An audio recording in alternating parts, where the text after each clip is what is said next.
Relationnellement Vôtre, un podcast pour votre épanouissement relationnel qui tient compte de vos dimensions physiques, psychologiques et spirituelles. Hello, on se retrouve pour le 14e épisode de Relationnellement Vôtre.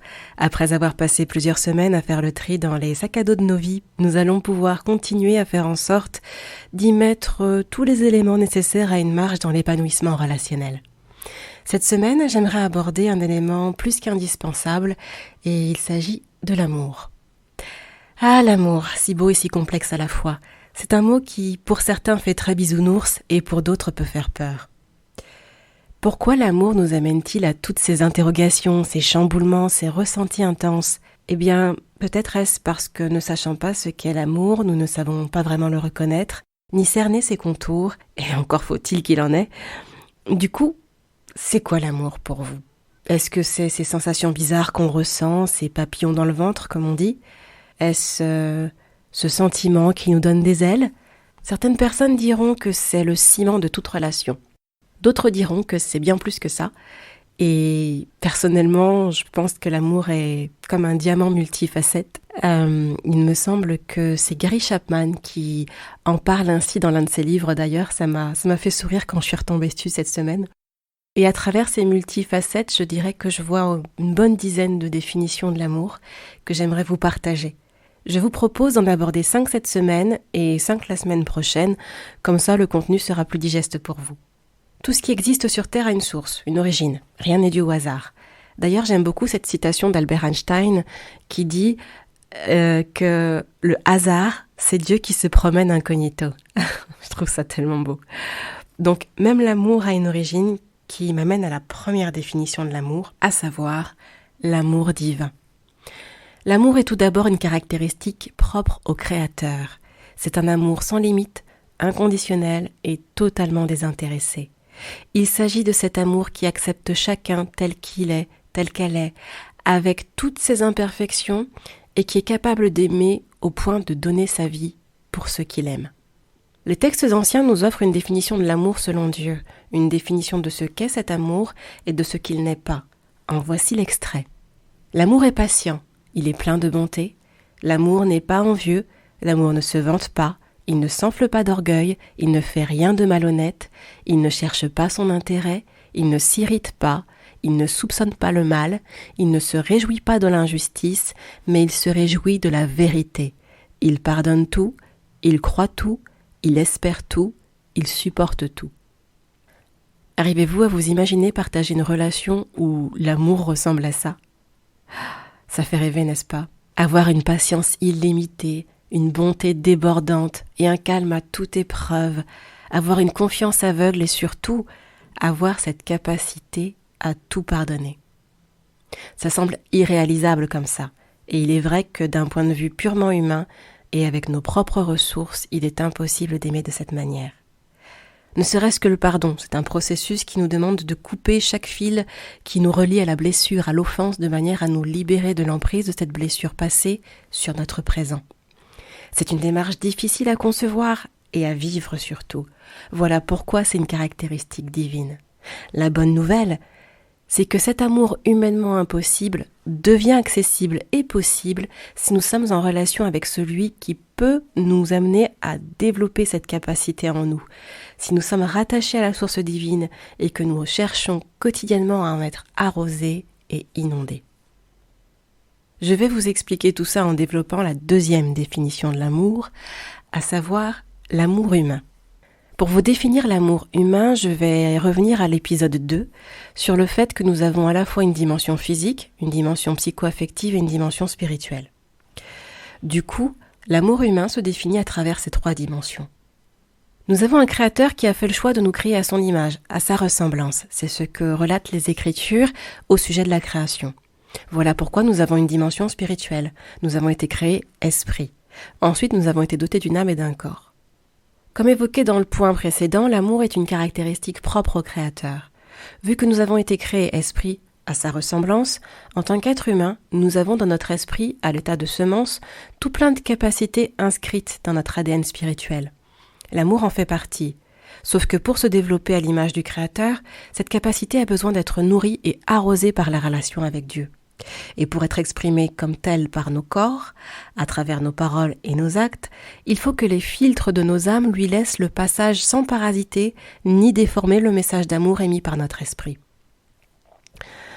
Comme je vous le disais dans l'épisode 2, rien ne va du corps à l'esprit, ni de l'esprit au corps, sans passer par l'âme, où se trouve notre volonté, notre libre arbitre. Or, la manière dont nous avons expérimenté l'amour dans nos relations familiales, amicales, amoureuses, va s'inscrire dans nos âmes et va donner une teinte ainsi qu'une saveur plus ou moins agréable à l'amour que nous exprimons. En d'autres termes, ces capacités présentes au départ à l'état de semence dans notre esprit vont être nourries et arrosées par nos relations dont elles prendront l'image en passant par le filtre de nos âmes. Grandir dans un environnement où l'amour est exprimé de manière dysfonctionnelle, toxique ou dans un environnement d'agressivité, de violence, n'amène pas au même apprentissage de l'amour que dans un environnement enveloppant, démonstratif de l'amour sous ses formes les plus saines.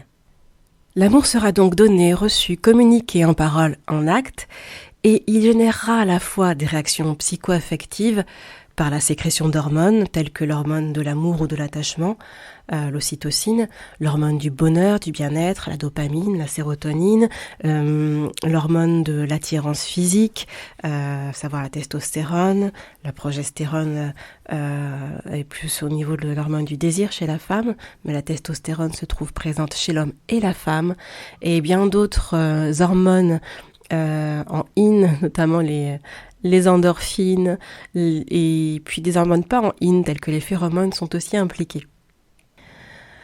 Et puis il y a aussi des réactions physiologiques, des réactions liées aux diverses sécrétions hormonales. Par exemple, quand nous sommes amoureux, nous pouvons avoir une sensation de chaleur, avoir des palpitations ou avoir ces papillons dans le ventre, comme on dit, sachant que les papillons dans le ventre sont en fait la réaction de notre système digestif. En fait, nous avons des terminaisons nerveuses au niveau du ventre, le système nerveux mésentérique, et lorsque nous sommes en présence de l'être aimé, il y a une décharge d'adrénaline qui se fait, et du coup ça va stimuler ces terminaisons nerveuses qui vont nous donner une sensation de papillon dans le ventre. Les réactions psycho-affectives et physiologiques sont instables, elles sont irrégulières, elles sont terriblement fluctuantes. Les ressentis vont et viennent au gré de nos émotions du moment, de la personne, de la situation, des événements, etc. Voilà pourquoi il est important de ne pas vous fier uniquement à vos ressentis pour construire une relation. Ce qui est rassurant dans tout ça, c'est que rien n'est totalement déterminé. Ce n'est pas parce que vous avez appris à manifester l'amour d'une manière dysfonctionnelle que c'est ainsi pour toute votre vie. Non seulement vous pouvez rencontrer des personnes qui vont permettre à votre manière d'aimer d'évoluer, et surtout, vous avez la possibilité de vous connecter à la source qui vous permettra d'aimer d'une manière divine. C'est pas génial ça ? Passons maintenant à la troisième définition de l'amour qui est l'amour comme un don. L'amour est un don. L'amour est un cadeau qu'on reçoit et qu'on offre. On ne peut donner que ce qu'on a, n'est-ce pas ? Nous avons donc d'abord besoin de recevoir l'amour pour pouvoir ensuite en donner. C'est là toute la difficulté quand on a grandi dans un environnement peu démonstratif, violent et ou abusif. L'amour reçu prend parfois du coup des formes inappropriées, il est intégré en tant que tel comme un mode d'expression. S'il n'y a pas de remise en question de ce mode de fonctionnement, il peut malheureusement être reproduit. Bien heureusement, comme je le disais il y a quelques instants, un amour sain, bienveillant, équilibré, reçu dans d'autres relations peut venir réparer ce mode d'expression dysfonctionnel de l'amour. Il y a donc l'amour qu'on reçoit, sachant que pour vous sentir aimé, il est nécessaire de recevoir l'amour sous un langage qui vous parle. Du coup, en connaissant vos langages d'amour, vous pourrez les évoquer au détour d'une conversation avec vos relations les plus proches, en vous intéressant par la même occasion à leur langage d'amour. Car l'amour est aussi un cadeau qui s'offre. La notion de cadeau implique que l'amour est censé être offert de manière totalement désintéressée, c'est-à-dire sans aucun intérêt personnel. Alors, soyons honnêtes avec nous-mêmes, c'est pas évident de faire un cadeau sans rien attendre en retour, pas même un peu de reconnaissance, juste un petit merci. C'est pas évident. Pourtant, c'est ça l'amour totalement désintéressé. Ensuite, un cadeau est censé être adapté à la personne. En l'occurrence, je fais référence une fois de plus au langage d'amour. Si vous donnez de l'amour à une personne, que dites-vous de le faire dans le langage d'amour qui lui correspond ? Quand nous offrons un cadeau, c'est logiquement en fonction de ce qui ferait plaisir à la personne et non en fonction de ce qui nous ferait plaisir à nous-mêmes, n'est-ce pas ? Au-delà de l'amour qui est un cadeau, il y a une quatrième définition de l'amour qui est l'amour en tant que choix. Et oui, l'amour est bien un choix. Ça surprend beaucoup de personnes quand je le souligne, mais pourtant, rien ne nous oblige à aimer quelqu'un. Nous avons le choix. Il y a bien souvent une confusion entre l'amour et l'attachement. C'est pourquoi certaines personnes pensent qu'on n'a pas le choix. Effectivement, l'attachement s'installe de manière naturelle dans une relation et n'implique pas de choix particulier de notre part. Il suffit d'avoir des échanges suffisamment fréquents avec une personne pour que l'attachement s'installe, qu'il soit sous une forme dite sécure ou non. Je développerai la notion d'attachement, ses formes et leurs répercussions dans la vidéo bonus qui sera publiée à la fin du mois de mai. Si vous voulez y avoir accès, je ne peux que vous encourager à vous abonner à Relationnellement Vôtre sur le site www.relationnellementvôtre.fr, car il n'y a que les abonnés qui pourront accéder aux vidéos bonus. Je vous disais donc que l'attachement se crée naturellement alors que l'amour est un choix. Il peut d'ailleurs y avoir amour sans attachement et attachement sans amour. Par exemple, un couple qui souhaite adopter un enfant est déjà plein d'amour à offrir, alors qu'ils ne connaissent pas encore l'enfant. Il n'y a aucun attachement entre eux puisqu'ils ne se sont pas suffisamment fréquentés, il n'y a pas eu de lien qui a pu se tisser. Ils ont fait le choix d'aimer cet enfant et il y a donc bien de l'amour sans attachement. Autre exemple, dans une famille, il est possible qu'il y ait de l'attachement entre les frères et sœurs du fait qu'ils passent du temps en famille. Mais il est nécessaire que chacun fasse le choix de donner de l'amour pour qu'il soit partagé. Il y a malheureusement des fratries qui perdent tout contact, surtout à partir du moment où ils ne vivent plus sous le même toit. Par contre, s'il arrivait malheur à l'un d'entre eux, il ne serait pas indifférent pour autant. Il y a donc bien de l'attachement, mais pas forcément de démonstration d'amour. Or, l'amour, s'il n'est pas démontré, ne peut exister. L'amour est donc un choix qui se présente quotidiennement à nous, alors que des événements, des circonstances, des ressentis, des souffrances forment un cocktail qui nous donne juste envie d'arrêter de démontrer de l'amour. Pourtant, nous continuons à le faire, et c'est une bonne chose d'ailleurs. Ça prouve qu'il y a cette volonté de notre part d'aimer et de continuer à aimer. C'est justement ça la beauté de l'amour. L'exprimer, le partager, qu'il pleuve, qu'il vente ou qu'il neige dans notre vie. Je vous l'accorde, cette démarche peut parfois être vraiment difficile. C'est difficile de faire le choix d'aimer malgré les erreurs commises, les faux pas. C'est difficile de faire le choix de continuer d'aimer malgré des blessures, des douleurs, de la tristesse. Faire le choix d'aimer même quand vous vous sentez épuisé à bout de force. Et c'est d'autant plus difficile de faire le choix d'aimer malgré la maladie physique, la maladie psychologique ou le handicap. Il y a un très beau film intitulé Le choix d'aimer, un film avec Julia Roberts. Bon, je vous accorde, c'est vrai que ce film n'est pas tout récent et je ne vais pas vous spoiler, rassurez-vous. En tout cas, il illustre bien le choix que nous pouvons faire d'aimer et de continuer à aimer malgré la maladie. Pouvoir aimer et continuer à aimer en toutes circonstances est possible, à la fois parce que l'amour vient du plus profond de nous, vient de notre esprit. Ensuite, il transite jusqu'à notre âme qui va décider si oui ou non nous allons le manifester, cet amour. Voilà pourquoi il y a des personnes qui se séparent alors qu'elles s'aiment. La connexion amoureuse n'est pas coupée spirituellement, mais la volonté d'arrêter la relation est là. Il est important de préciser que faire le choix d'aimer quand la relation atteint votre santé physique, psychologique, spirituelle et qu'elle met votre vie en danger, c'est savoir dire stop. Je pense aux situations de maltraitance, d'abus, de violence et d'emprise dans les relations. Faire le choix d'aimer peut être faire le choix de vous aimer et donc de vous protéger quand ça s'avère être plus que nécessaire. Quand je parle de pouvoir continuer à aimer en toutes circonstances, il est bien sûr question de circonstances difficiles, douloureuses à vivre, mais pas dangereuses pour votre vie. Vous avez le droit de penser à vous et de vous protéger. Pour finir, par rapport à la définition de l'amour en tant que choix, réussir à aimer malgré les épreuves rencontrées, c'est aussi parce que l'amour est un carburant. Et là, ça m'amène directement à la 5e définition de l'amour que j'aimerais vous partager. L'amour est une énergie, une ressource, une force qui nous dépasse. Combien d'entre nous avons fait des choses inimaginables par amour ? Nous n'aurions jamais cru pouvoir faire ces choses. L'amour est un carburant qui alimente notre esprit. C'est un carburant qui nous amène à déplacer des montagnes, à aller au-delà de nos limites humaines, à vivre des miracles, à donner beaucoup à partir de peu. Et lorsque l'amour alimente notre esprit de cette manière, c'est une source intarissable d'énergie. Même quand vous avez l'impression de ne plus avoir de force, de ne plus avoir la force d'aimer justement, vous y arrivez encore. L'amour est aussi un carburant psycho-affectif, émotionnel.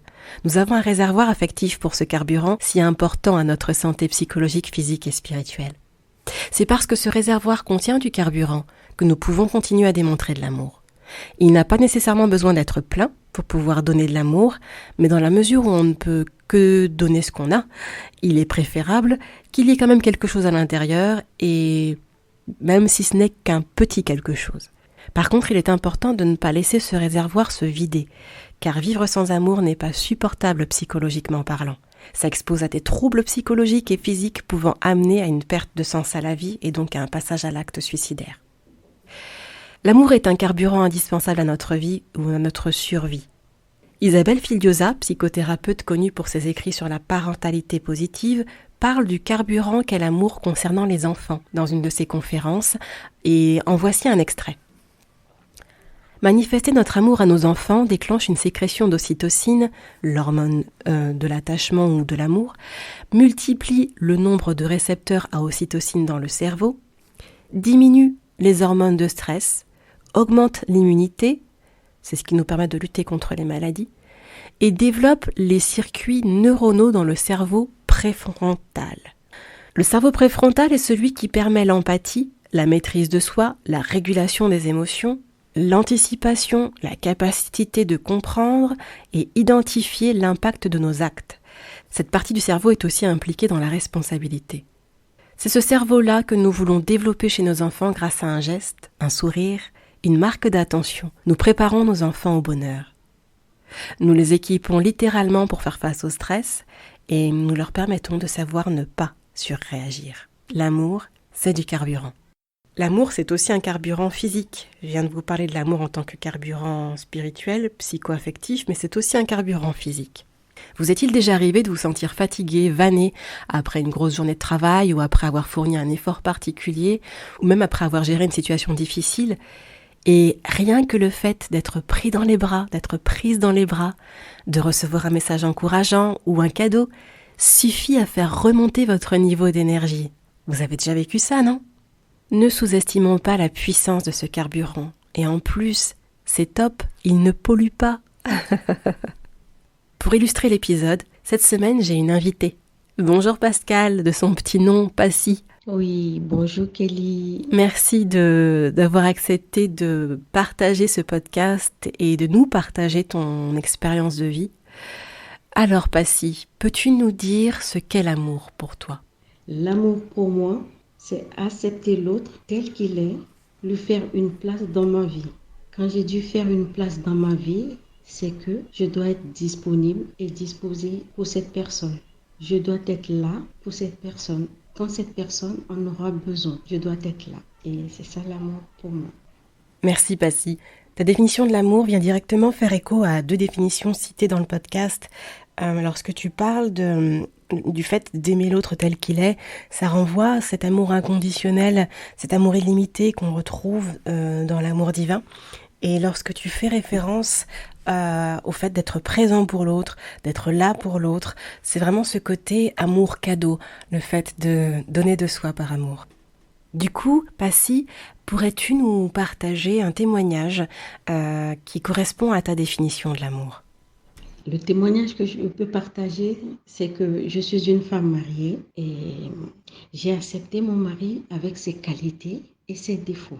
Quand je dis je l'accepte avec ses qualités et ses défauts, c'est que il peut faire des choses où ça va m'énerver, mais ce n'est pas pour autant que je vais cesser de l'aimer.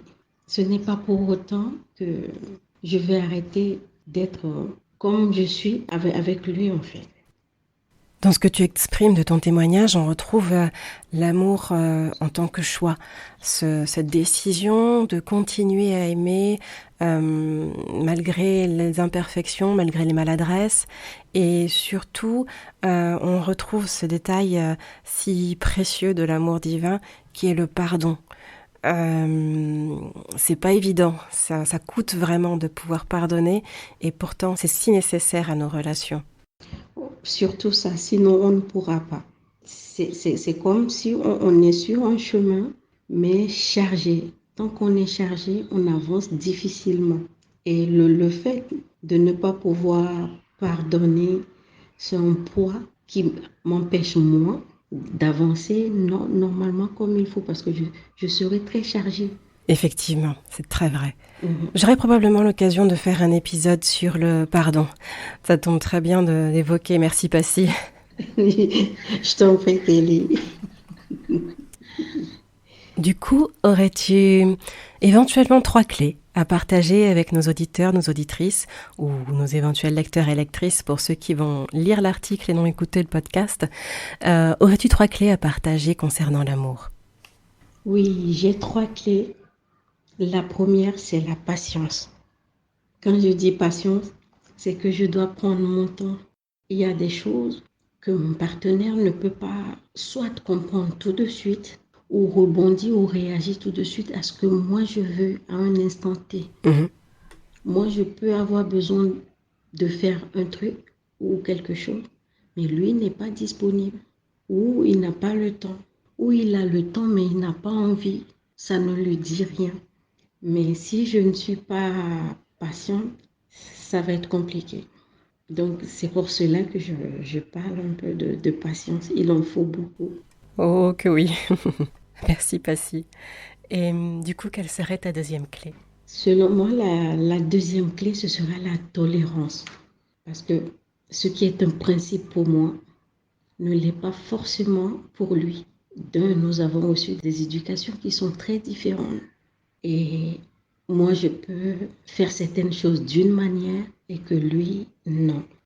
Je peux aimer certaines choses et que lui, c'est pas le cas. Et lui aussi, c'est vice-versa. Lui aussi, il peut aimer certaines choses que moi, je n'aime pas. Ou il peut faire certaines choses que je n'apprécie pas. Mais par amour, je peux tolérer. C'est vraiment ça. Et quelle serait la troisième clé? Ce sera le courage. Parce que la personne peut faire des erreurs et autres. Il en faut du courage pour continuer à l'aimer. Quand je dis continuer à l'aimer, c'est le courage pour continuer la marche. Parce que ça peut arriver où quand on est débordé face au comportement de l'autre, on peut prendre la décision de tout arrêter. Oui, là tu touches à la définition de l'amour qui est un choix. Oui. Surmonter la difficulté, surmonter l'épreuve Oui. Et de choisir de continuer la relation malgré tout. Oui, malgré tout. Et c'est là qu'il faut le courage, sinon ce ne serait pas possible. C'est vrai. Oui. Toi, où est-ce que tu le puises, ce courage de continuer à aimer? Ce courage, je le puise en mon Dieu. Parce que oui, des fois, face à certaines situations, je lui dis carrément que j'ai besoin de son aide, sinon ça ne peut plus continuer. Parce que des fois, face au comportement de l'autre, tu as juste envie de tout lâcher ou envie de tout abandonner et t'en aller. Mais si ce courage, Dieu ne t'en donne pas, tu ne pourras pas gravir la montagne. Parce que c'est une montagne en fait. Effectivement, le chemin n'est pas plat. Non, le chemin n'est pas plat. Le chemin n'est pas plat du tout. C'est sûr. Merci beaucoup, Passy. Ces 3 clés que tu viens d'évoquer, elles sont précieuses. Merci beaucoup. Je t'en prie, Kelly. C'était un plaisir de t'avoir avec nous sur cet épisode.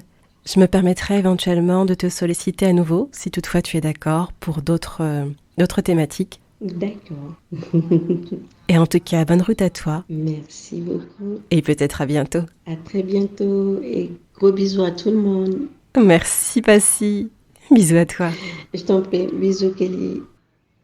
Voilà, on arrive à la fin de ce 14e épisode de Relationnellement Vôtre. On se retrouve la semaine prochaine pour les 5 autres définitions de l'amour. D'ici là, prenez bien soin de vous. Relationnellement Vôtre.